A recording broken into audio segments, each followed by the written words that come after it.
మనుషుల మధ్య ప్రేమానురాగాలు, మమతానుబంధాలు తగ్గిపోతున్న ఈ తరుణంలో ఓల్డేజ్ హోముల అవసరం చాలా చాలా పెరుగుతోంది. వీళ్ళందరికీ ఎవరూ లేరు అనేటువంటి బాధను తొలగించి అంతా తామే అయి చూసుకుంటున్నటువంటి ఆత్మ బంధువుల కథ ఇది. వంట వండే కట్టెలతోటి దాంతోటి దీంతోటి కొట్టి ఆ ఊళ్ళకి వెళ్ళేలా కొట్టిండ్రు.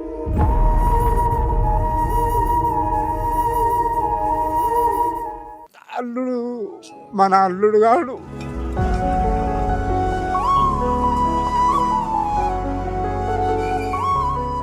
ఇబ్బల దగ్గర రాని ఇక్కడ చచ్చిపోవాలి, గోదావరిలో దుంకి అనిపోయినా ఇంకా ఉండాలి ఎందుకు ప్రాణంతో అన్నట్టున్నది ఇప్పుడు నా ప్రాణం.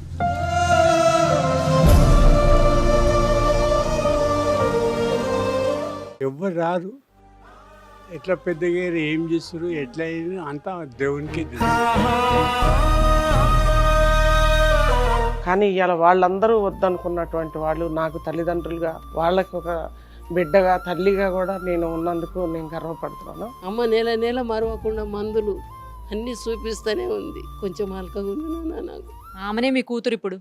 ఇప్పుడు నాకు ఆమెనే నా తల్లి. ఏ పరిస్థితుల్లో దీని నెస్ట్ని నెలకొల్పారు, ఇప్పుడు ఎంతమంది ఇక్కడ ఆదరణ పొందుతున్నారు, అనాథలుగా ఉన్నా కూడా అవన్నీ మర్చిపోయి వీళ్ళ చల్లని ఒడిలో, వీళ్ళ చల్లని చేతుల్లో సేద తీరుతున్నారో ఒకసారి చూద్దాం. ఏ ఊరమ్మా? గుట్ట శ్రీనివాస నాన్న. ఎప్పుడొచ్చారు ఇక్కడకు? ఇప్పుడు 7 సంవత్సరాలు. నేను 3 కొడుకులు చనిపోయి ఒక కొడుకుండే, వాడు ఇది మెడల ఎండిది కొలుచుండే, దాంతో ఉరి పెట్టిండు. మీకా? నాకు ఆడ ఈడ ఆడకొచ్చి నాకు, నా భార్యకు, నా కొడుకుకు నడపాలన్నాడు. వంట వండే కట్టెలతోటి దాంతోటి దీంతోటి కొట్టి ఆ ఊళ్ళకి వెళ్ళేలా కొట్టిండ్రు.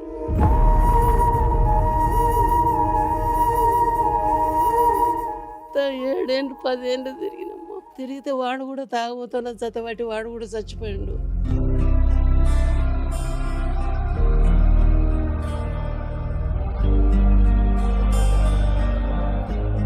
ఒక బిడ్డ ఉంటుంది చందన అన్న, ఆమె ఉండి మా అమ్మ ఎట్లా అయిపోయాయి, నా సంసారం చూస్తే ఎట్లుంది గరీబుగా, ఎవరు చూడరు మా అమ్మని అని అమ్మల నంబర్కి దేవులాడి దేవులాడి దేవులాడి ఎన్నెన్ని బాధలు పడి ఇక్కడ వేసింది.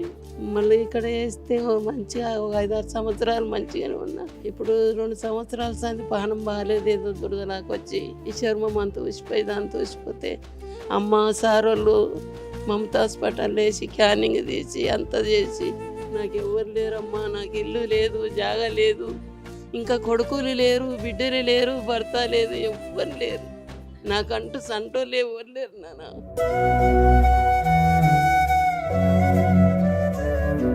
ఇంత కుజిన జాగా లేదు, ఉండే ఇల్లు లేదు నాన్న. నన్ను అట్లా చేసిపోయినరు నాన్న.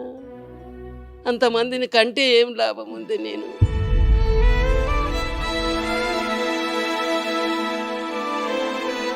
మళ్ళీ పెళ్ళిళ్ళు కూడా చేసినావు నేను, నా భర్త రెక్కలుకొని ఇన్ని బాధలు పడ్డాక ఇక్కడ అమ్మోళ్ళు నాకు హోమ్ దొరికినాక నా బాధలు అన్నీ తప్పినాయి. కానీ కొంచెం 6 నెలల సంది చాలా సత్యదాన్ని బతికించిండ్రు. అమ్మ నెల నెల మరవకుండా మందులు అన్నీ చూపిస్తూనే ఉంది. కొంచెం అలకగా ఉంది నాకు. ఆమెనే మీ కూతురు ఇప్పుడు. ఇప్పుడు నాకు ఆమెనే నా తల్లి. ఎప్పుడు వచ్చారు ఇక్కడకు? 10 months ago.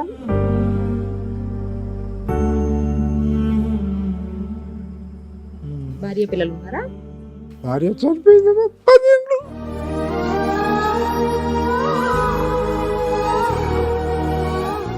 పిల్లలు ఒక్కతే పాప. పెళ్లి చేసిన ఒక బిడ్డ పూర్ణనే పుట్టింది. ఆమెకు సీరియస్ అలా గారాబంగా పెంచిన. ఎల్కేజీ నుంచి డిగ్రీ ఎంబీఏ మొత్తం ఇంగ్లీష్ మీడియం. ఇక వాళ్ళని కాడ ఉండటానికి వాళ్ళ ఇంట్లో నేను ఉండాలంటే ఉండలేకపోయినా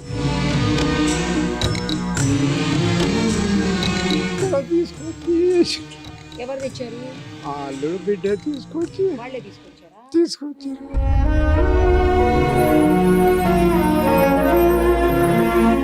అని ఇక్కడ మటుకు ఏదో రకంగా ఉంటుందని ఊహించిన, కానీ అంత భిన్నంగా మంచి సదుపాయాలు బాగా చూసుకుంటున్నామా. వస్తారా మీ అమ్మాయి అల్లుడు చూడడానికి? వస్తున్నామా. వాళ్ళ ఇంట్లో ఉన్నప్పుడు ఏమైంది అంటే మీకు ఇబ్బందిగా అనిపించిందా లేకపోతే వాళ్ళు మంచిగా చూడలేదా? పాప ఒక్కటి జాబ్ లేదు, అల్లునికి ఇంత ప్రైవేట్లో జాబు. ఇక వీళ్ళిద్దరి మధ్యలో నేను ఉండటం కూడా నాకు అంత సమంజసంగా అనిపించలే. ఎట్లున్నా మనసుకి అయితే ఓ రకంగా బాధ ఉంది. ఏ రోజుకైనా వచ్చి తీసుకెళ్తానని కొంచెం అంత ఆశ. హోమ్ లేడేమైంది, నేను నిన్నేం తక్కువ చేసినా అన్న కోపం ఉండే.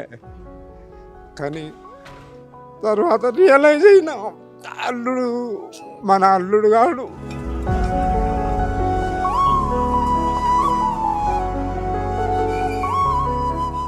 బిడ్డకు జాబ్ లేదు. ఎట్లున్నా ఆయన మీద ఇద్దరం బడి బతకాలంటే కూడా నాకు కూడా మనసుకి కొట్టుకొని మంచిగా అందరితో కలిసి ఉంటున్నామా. ఈడ మటుకు మేనేజ్మెంట్ చాలా పవర్ఫుల్, మంచి మేనేజ్మెంట్. మేనేజ్మెంట్లో ఎలాంటి డోకా లేదు. అమ్మ ఎక్కడి నుంచి వచ్చారు? ఏ పేరు? మీ పేరేంటి? నా పేరు అనసూయ. ఆలేరు నుండి వచ్చిన. నాకు మా భర్తకు గొడవలు అయినాయి. ఇక తాగొచ్చుడు, కొట్టుడు, తీటడు ఇంకా భరించుకోలేకపోయినా ఇంకెక్కడన్నా పడితే వస్తాను వెళ్ళిపోయినా. నేను కృష్ణ ఎక్కి విజయవాడ దాకా పోయినా. ఒక ఫోన్ ఉన్నది నా దగ్గర. ఫోన్ చేసిండ్రు. అప్పుడు నా కూతురు మాట్లాడింది, మా మధ్య కొడుకు మాట్లాడిండు. మరి నువ్వు ఎందుకు పోయినావు? మీ దగ్గరికి వస్తే బదనాం, ఆడపిల్లల దగ్గర పోయిందని అంటారు. ఇదంతా బదనాం నాకు ఎందుకు బిడ్డ? పిల్లల దగ్గర రాని ఇక్కడ చచ్చిపోవాలి, గోదావరిలో దుంకి అని పోయినా. అంటే మా మధ్య కొడుకు ఏం చేసిండు, విజయవాడలో ఆ పక్కకున్న మగవాళ్ళకి చెప్పిండు, ఆమె నా పేంట్రీ వాళ్ళ గోదావరిలో దుంకుతున్నట్టుంది, విజయవాడలో దించి రిటర్న్ బండి ఎక్కిండ్రని చెప్పిండు. కొడుకులు కూడా ఉన్నారా మీకు? ముగ్గురు ఉన్నారు. మరి ముగ్గురు కొడుకులు ఉండి కూడా ఎక్కడో ఉన్నారు, వాళ్ళు ఒక జాగాలో లేరు. ఎవరికి వాళ్ళే పిల్లలతోటి.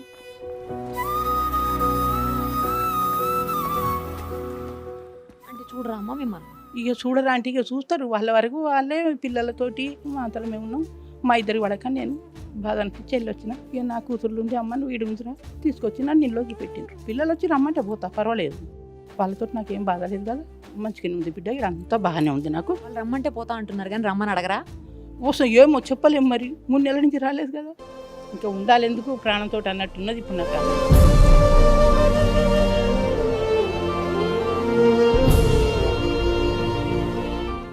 ఇక్కడైతే మంచిగా ఉంది కదా, ఉండండి. మంచిగానే ఉందమ్మా. టైంకు టీ వస్తుండ్రు, టిఫిన్ పెడుతుండ్రు, భోజనం పెడుతుండ్రు, సాయంత్రం మళ్ళీ చాయ్ ఇస్తుండ్రు, రాత్రికి భోజనం పెడుతుండ్రు. కావాల్సింది అదే ఇప్పుడు. ఇంకంతే కావాలి, ఏం కావాలి? ఇంకేమొద్దు తల్లి, ఇక అంతే కావాలి నాకు, ఇంకేమొద్దు. మాట్లాడుకోవడానికి ఎంతమంది ఉన్నారు? ఇక చాలు చాలు చాలు. ఎప్పుడు వచ్చారు ఇక్కడికి? ఒక 15-20 సంవత్సరాలు వచ్చినాం. 15-20 ఏళ్ళ? ఏం చేసేవాళ్ళు ముందు మీరు? బాలనగర్లో హెల్పర్గా పనిచేసిన మేడం. ఎంతమంది పిల్లలు? 4 పిల్లలు.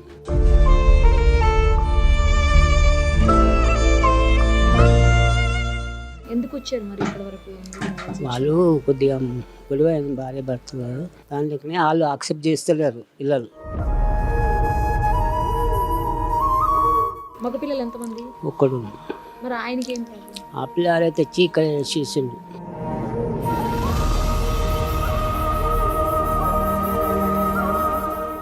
ఎందుకు యాక్సెప్ట్ చేస్తలేదు? పనులు చేతిలో డబ్బులు లేవు కదా ఇప్పుడు, కానీ ఇక్కడ యాక్సెప్ట్ చేస్తలేరు.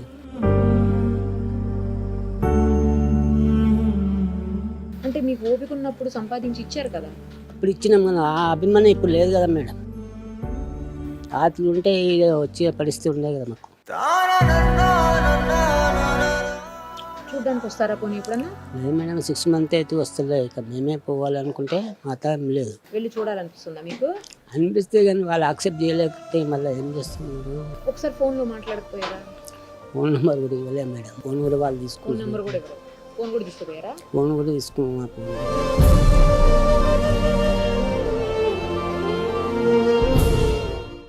ఎప్పుడు వచ్చారు ఇక్కడికి? ఇక్కడికి వచ్చి 1.5 months అయిపోయింది. ఏం చేసేటోళ్ళు మీరు?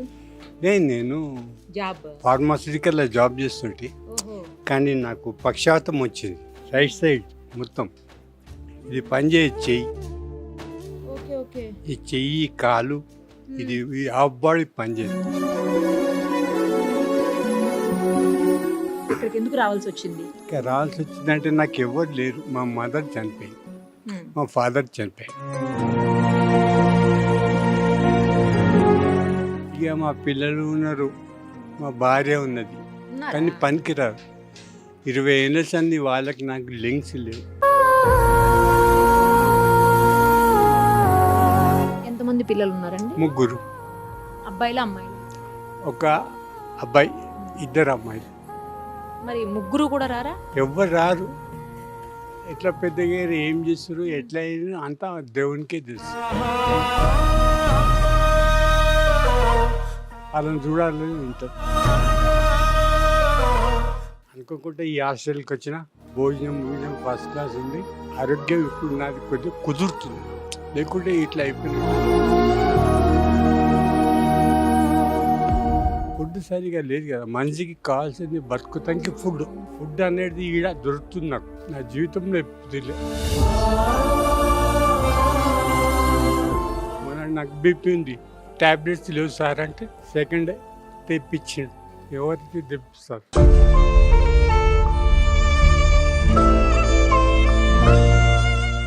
ఏ ఊరండి? మాది ఆంధ్ర అమ్మ, గుంటూరు జిల్లా రేపల్లి. చిన్న వయసులోనే పెళ్లి చేశారు. పెళ్ళైన 5 సంవత్సరాలకి ఆయన చనిపోయాడు. 45 సంవత్సరాలు అయింది ఆయన చనిపోయి. పాప బాబు నాకు. వాళ్ళని పెట్టుకుని ఇక్కడ ఇళ్లలో పని చేసుకుంటా ఉన్నాను ఇంతవరకు. 2 సంవత్సరాల నుంచి కొంచెం హెల్త్ ప్రాబ్లం వచ్చింది. ఇంకా పిల్లలకి బరువు కాకూడదని చెప్పేసి నేనే వచ్చి ఇక్కడ జాయిన్ అయ్యాను. మీకు మీరే వచ్చేసారు? నాకు నేనే వచ్చేసాను. పిల్లలది ఏం ప్రాబ్లం లేదు, వాళ్ళు వద్దన్నారు, ఇంటి దగ్గర ఉండమన్నారు. ఇక్కడ ఎలా ఉందండి? ఇక్కడ అంటే బాగానే ఉందమ్మా, చూస్తున్నారు, మంచిగానే ఉంటుంది, ఏ ఇబ్బంది లేదు అని బాగా చూసుకుంటున్నారు. నెక్స్ట్ ఓల్డ్ ఏజ్ హోమ్ వ్యవస్థాపకురాలు అరుణ గారు ప్రస్తుతం మనతో పాటు ఉన్నారు. ఒకసారి ఆమెతో మాట్లాడదాం. నమస్తే అండి. ఎన్ని సంవత్సరాల క్రితం మీరు నెస్ట్ని స్థాపించారు? ఎంతమంది ఉన్నారు మీ దగ్గర? వీళ్ళందరూ ఏ పరిస్థితుల్లో మీ దగ్గరకు వచ్చారు? ఈ సంస్థ స్థాపించి 1991 నుంచి స్థాపించామండి. Specific old age people project మాత్రం 11 ఇయర్స్ నుంచి చేస్తున్నాం. 105 మంది ఉన్నారు మా దగ్గర. ఒక్కొక్కరిది ఒక్కొక్క గాథ. అందరూ పిల్లలు ఉండి వదిలిపెట్టినటువంటి వాళ్ళు, పిల్లలు లేకుండా ఉన్నటువంటి వాళ్ళు, ఎక్కడ రోడ్ సైడ్ ఉన్నా కూడా మేము వాళ్ళకి షెల్టర్ ఇస్తాము. మేము ఇంతమందిని చూడడానికి కారణం ఏంటంటే మా సంస్థ యొక్క గోళ్ళు ఇలాంటి వాళ్ళని కొంతమందిని చాలా రిస్కులు ఫేస్ చేస్తూ గ్రామాల్లో నుంచి ప్రోగ్రామ్ చూసుకుంటూ వస్తున్నాం మేము. దానిలో భాగంగానే కొంతమందికి షెల్టర్ ఇవ్వాలి అనుకున్నాం. అదేవిధంగా ఒకరొకరుగా వాళ్ళ దీన గాథలతోటి చాలామంది వస్తూ ఉన్నారు. కానీ మాకు నేను ఇప్పుడు మాట్లాడానండి, చాలా మందితో మాట్లాడినప్పుడు కొడుకులు ఉన్నారు, కూతుళ్ళు ఉన్నారు, ఫ్యామిలీలు ఉన్నాయి, భార్యలు ఉన్నారు, అందరూ ఉన్నారు. ఉండి కూడా వాళ్ళని బలవంతంగా బయటికి నెట్టేసిన పరిస్థితులు, వాళ్ళకి డబ్బు లేదని, సంపాదన లేదని, ఈ కారణాలతో బయటికి గెంటేసినటువంటి పరిస్థితులు. కొంతమంది అయితే కొడుకులే తీసుకొచ్చి ఇక్కడ వదిలేసి వెళ్ళిపోయారని చెప్తున్నారు. ఇంతమందిని మీరు బాగా చూసుకుంటున్నారని, అలాగే అసలు ఏ లోటు లేకుండా చూసుకుంటున్నారని, అది మామూలు విషయం కాదు నిజానికి. ఒక మా కూతురులాగా, మా తల్లిలాగా అని చెప్పేసి అందరూ చెప్తున్నారు. వింటుంటే బాధ అనిపిస్తుంది. అంతమంది ఉండి కూడా ఈ పరిస్థితులకి ఎందుకు వస్తున్నాయి? అసలు సమాజం ఎందుకు ఇట్లా అవుతుంది అనేది, ఎందుకంటే మీరు రెగ్యులర్గా చూస్తారు కదా, మీకేమనిపిస్తుంది? First of all moral values అనేది కంప్లీట్ పోయాయండి. జనాల దగ్గర మానవత్వం అనేది చనిపోయింది. వాళ్ళ భవిష్యత్తు ఏంటి అనేది రేపు ఆలోచించుకోవట్లేదు. ఈ పెద్దలతోటి వాళ్ళ అవసరాలు తీరిపోయాయి అన్న ఒక థాట్లోనే ఉంటున్నారు. కానీ ఇవాళ వాళ్ళందరూ వద్దనుకున్నటువంటి వాళ్ళు, నాకు తల్లిదండ్రులుగా, వాళ్ళకి ఒక బిడ్డగా, తల్లిగా కూడా నేను ఉన్నందుకు నేను గర్వపడుతున్నాను. ఎవరు ప్లేస్ లేదు అని వచ్చినా, నా దగ్గర ప్లేస్ లేదు అని చెప్పడానికి నాకు మనసు రాకుండా ఉన్నంతట్లోనే మేము రెంటెడ్ బిల్డింగ్లో, రెంటెడ్ అండి, ఇది అడ్జస్ట్ చేసుకుంటూ ఒకరిద్దరితో స్టార్ట్ అయ్యి 105 మంది వరకు చేరింది. కానీ మాకు దీనివల్ల రకరకాల సమస్యలు, రెంట్ దాంట్లో ఉన్నందువల్ల ఏంటంటే మాకు డైలీ అంబులెన్స్ వస్తుంది. పక్క వాళ్ళు అంబులెన్స్ ఎక్స్పైర్ అయితే కూడా మేమే చేస్తాం. వీళ్ళకి సీరియస్గా ఉందని చెప్పి తీసుకెళ్తాం. పక్కన వాళ్ళు మళ్ళీ వీళ్ళు డిసప్పాయింట్ అవ్వద్దని చెప్పి వాళ్ళకి బాగాలేదని తీసుకెళ్తాం. చనిపోతే ప్లస్ బాగాలేకుండా ఉంటే, కింద పడితే, ఇట్లా రకరకాల సమస్యలతోటి మనకు రెంట్కి ఇవ్వడానికి ఎవరు ముందుకు రారు.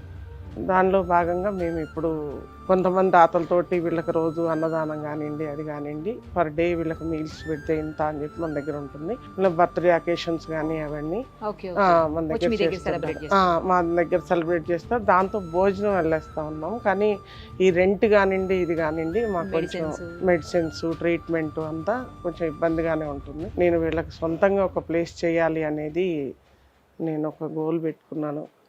వీళ్ళకి కొంతమంది దాతలు ఎవరైనా ముందుకొచ్చి ఇంతమంది తల్లిదండ్రులకి ఆసరాగా నిలబడి మీ అందరి సహకారంతో ఒక దేవుడి రూపంలో మాకు వచ్చి అందరూ ముందుకొస్తే వీళ్ళందరికీ ఒక పర్మనెంట్ షెల్టర్ ఇచ్చి నేను ఈ 100 మందినే కాకుండా ఇంకా 400-500 మందినైనా మనం చూడగలిగే కెపాసిటీ మీ అందరి చేతుల్లో ఉంది.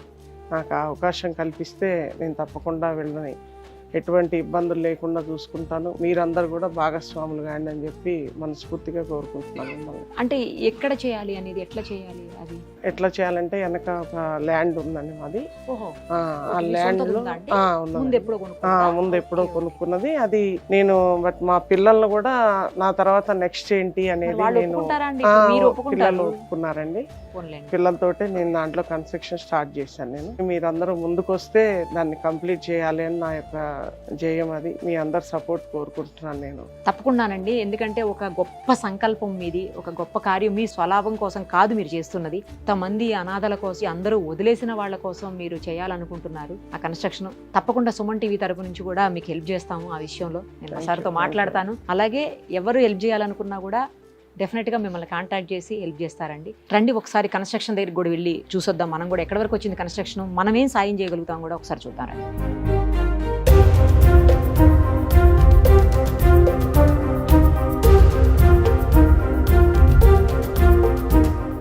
ఇదే కదా అండి కన్స్ట్రక్షన్? ఇదే ఇంకా ఇనిషియల్ స్టేజ్ లో ఉంది. కానీ నాకు వచ్చిన డౌట్ ఉంది వంశీ గారు, ఏంటంటే ఇప్పుడు ఇది ఓన్ ల్యాండ్, ఎప్పుడో పాపం మమ్మీ వాళ్ళు కొనుక్కున్న ల్యాండ్. ఇప్పుడు దీన్ని తీసుకుని వెళ్ళి ఓల్డ్ ఏజ్ హోమ్ కోసం అని చెప్పేసి మమ్మీ డెడికేట్ చేస్తే మీకేం బాధ అనిపించట్లేదా? అబ్జెక్షన్ అనిపించలేదు? అబ్జెక్షన్ అంటే వాళ్ళు ఇచ్చిందే కదండి, అది మేము ఎర్న్ చేసింది కాదు. ఫస్ట్ ఆఫ్ ఆల్ వాళ్ళు ఇచ్చింది. ప్లస్ ఇంత ఓల్డ్ ఏజ్ హోమ్ రన్ చేసుకుంటా, ఇంతమందిని చూసుకుంటా, తల్లిదండ్రులు ఒక పని మీద ముందుకెళ్తున్నప్పుడు నాకు ఇది పర్సనల్గా కావాలి అని ఆపడం కరెక్ట్ కాదని నాకు అనిపించింది. సో వాళ్ళ ఇచ్చింది కాబట్టి వాళ్ళు పిల్లల కోసం అని ఎప్పుడో ఉంచారు. ఇప్పుడు మాకు అబ్జెక్షన్ ఏం లేదు. సో పర్వాలేదు. దీని 30 years 35 years వరకు లీజ్ అగ్రిమెంట్ ఉన్నది. అంటే ఫ్యూచర్లో ఎవరు మా పిల్లలు వీళ్ళు కూడా ఇంకా టచ్ చేయకుండా దీనికి అగ్రిమెంట్ రాసేసి old age home lease agreement రాసేసారు. Old age home lease agreement. నాకని కాదు, నార్మల్ గా అందరికి డౌట్ వస్తుంటది కదా, కడతారు అట్లా కొన్ని సంవత్సరాలు అయిన తర్వాత అందరిని ఖాళీ చేపించేసి వాళ్ళే హ్యాండ్ ఓవర్ చేసుకుంటారు, వాళ్ళు ఉండిపోతారు ఆ ఇంట్లో అంటుంటా. అంటే డౌట్స్ ఉంటాయి కొంతమంది. మరి అట్లాంటిది ఏమైనా జరుగుతుందేమో అని భయంలో కొంతమంది. అంటే పక్కా ఇది పర్ఫెక్ట్ ప్లాన్ ఓల్డ్ ఏజ్ హోమ్కి తప్ప మనం ఏమి చేయడానికి వీలు లేని ప్లాన్ అనమాట. మీరు అన్నట్టు అలా ఉన్నట్టయితే మేము రెండింటికి యూజ్ అయ్యే ప్లాన్ ఒకటి చేసుకొని అలా రెడీ చేసి చేసుకునే వాళ్ళం. సో మాకు ఆ ఉద్దేశం లేదు. కంపల్సరీ ఇది కంప్లీట్ ఓల్డ్ ఏజ్ హోమే. మేము తర్వాత మేమైనా మా అమ్మగారి తర్వాత అయినా మేము చూసుకుంటాము. మాకు ఓపిక ఉన్నంత వరకు ఖచ్చితంగా దీన్ని ఒక 100 ఏళ్ల పాటు అయితే ఖచ్చితంగా దీన్ని నడపాలని అయితే మా ఉద్దేశం. అయినా 30-35 years మీకు అసలు ఓల్డ్ ఏజ్ హోమ్కే లీజ్ అగ్రిమెంట్ చేస్తున్నాం అంటున్నారు కదా, ఇంకా వేరే చేయడానికి కూడా ఉండదు. సో మీకైతే ఏం బాధ లేదు, హ్యాపీ? తప్పు 100% అసలు ఎటువంటి బాధ లేదు. మాకు ఖమ్మంలో ఓన్ హౌస్ ఎప్పటి నుంచో ఉన్నది, 10-15 years back. So in future ఎప్పుడైనా మేము అక్కడికి వెళ్ళి చిన్నగా సెటిల్ అయిపోతాం, కానీ దీన్ని అయితే ఇంకా టచ్ చేయరు. మరి ఇప్పుడు ఇంత కన్స్ట్రక్షన్ ఇదంటే చాలా ఖర్చు అవుతుంది కదండి, అంత ఫండింగ్ అదంతా ఉందా మరి సపోర్ట్ మీకు? ఇందాక మమ్మీ ఎవరైనా సపోర్ట్ చేస్తే బాగుంటుంది అన్నారు, అందుకని. ఖచ్చితంగా ఒక మంచి పని చేస్తే ఒక 10 చేతులు కలుస్తాయన్న నమ్మకంతో మా అమ్మగారు అయినా ఫస్ట్ ఆశ్రమం స్టార్ట్ చేశారు. సో అదే ఉద్దేశంతో ఈ కన్స్ట్రక్షన్ కూడా ముందు నుంచి మనము అనుకున్నట్టుగానే, అంటే మా అమ్మగారు first old age home start చేసినప్పుడు 2 members స్టార్ట్ చేశాము. ఈ రోజు 100 మందిని చూస్తామని అనుకోలేదు. సో ఇది కూడా అంతే, దాతల సహకారం ఉంటే ఏదైనా మనం నేను ఎంత చేసినా మా అమ్మగారు ఎంత చేసినా కొంతవరకే ఉంటుంది. సో దాతలు అనే వాళ్ళు ముందుకు వస్తే అది మనం కొంచెం ఎక్స్పాండ్ చేయొచ్చు. ప్లస్ ఇప్పుడు ఈరోజు 100 మంది ఉన్నారు. ఇది ఇప్పుడు కడుతున్న building nearly 125 to 30 members capacity ఉన్న బిల్డింగ్ అనమాట. సో అన్ని ఫెసిలిటీస్తో అన్ని ప్రొవైడ్ చేద్దామన్న ఉద్దేశంతో స్టార్ట్ చేశాం. డోనార్స్ కానీ దాతలు కానీ ఎవరైనా కూడా ముందుకు వచ్చి మాకు సాయం చేస్తే, ఇది మీ ఆశ్రమం, మీరు ఎవరైనా రోడ్డు మీద ఉన్నప్పుడు కనిపించి మాకు కాల్ చేసినా కానీ, మీ చుట్టాలలో చాలామంది పిల్లలు లేకుండా ఒక్కళ్ళే ఉంటూ ఉంటారు, అంటే మనం కూడా చూసుకోలేమన్నమాట అలాంటి వాళ్ళని. సో అలాంటి వాళ్ళందరికీ మనం సాయం చేయడానికి మేము ఉన్నాము. ఇది గత 30 సంవత్సరాలుగా నడుస్తున్న ఆశ్రమం. దాతలు ముందుకు వస్తారని నేను అనుకుంటున్నాను. Thank you very much. తప్పకుండానండి, మేము కూడా నంబరు, మీ బ్యాంక్ డీటెయిల్స్ ఇవ్వండి, మేము డిస్ప్లే చేస్తాం మీ నంబర్ అవన్నీను. ఎవరైనా హెల్ప్ చేయాలనుకున్న వాళ్ళు డెఫినెట్గా మీకు హెల్ప్ చేస్తారు. మీ సంకల్పం కాదు, మమ్మీ సంకల్పం పూర్తవుతుందని, అవ్వాలని మనస్ఫూర్తిగా కోరుకుంటూ థ్యాంక్ యూ సో మచ్.